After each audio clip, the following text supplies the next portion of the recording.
तुम भतीजे के जन्म की बधाई में वॉशिंग मशीन ही ले लो, रुपया लेकर क्या करोगी? एक निशानी हो जाएगी, तुम्हारे ही काम आएगी।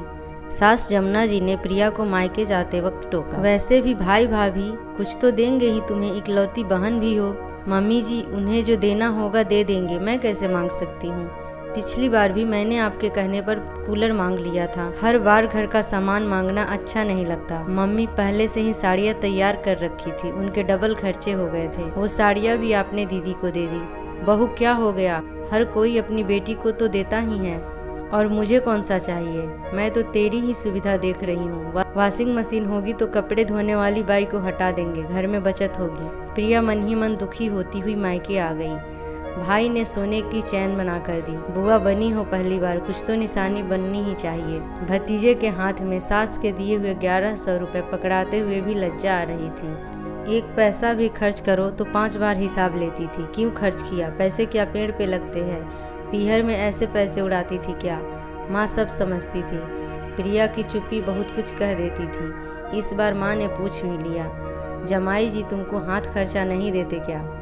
मम्मी, ये सारा पैसा मम्मी जी को देते हैं और वो ही मुझे देती है। बेटा, इस बार मैंने सोचा है तुम्हें साड़ियाँ न देकर कुछ रुपए दे दूँ, जब जो पसंद हो ले लेना। माँ ने 5000 रुपये दिए।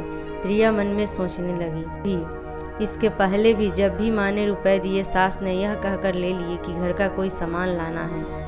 पति रोहित से जब भी कुछ पैसे मांगो तो वे बोलते हैं मम्मी से ले लो, मना नहीं करेगी। घर आते ही सोने की चैन दिखाकर प्रिया ने बड़ी हिम्मत से झूठ बोला, भैया ने ये चैन दी है और कुछ नहीं दिया।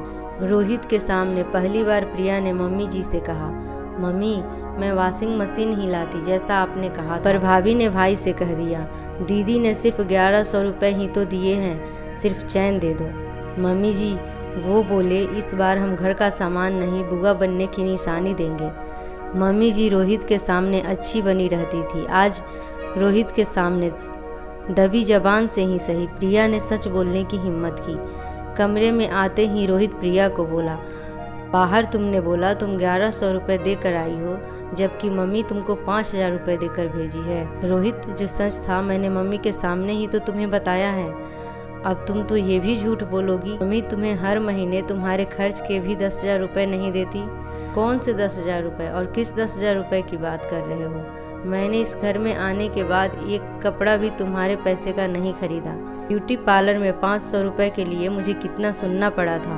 मम्मी जी मुझे कोई रुपए नहीं देती, मेरे मायके का सामान भी लेकर दीदी को दे देती है। तुम माँ के बारे में कभी सुनना पसंद नहीं करते, इसलिए मैंने बोलना बंद कर दिया था।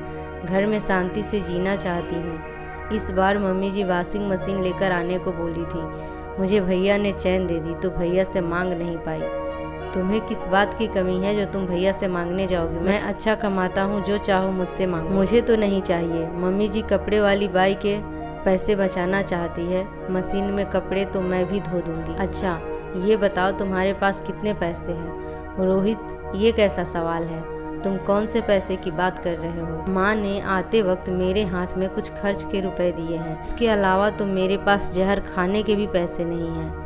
रोहित का पूछना ही प्रिया के मन में ज्वालामुखी को जला गया।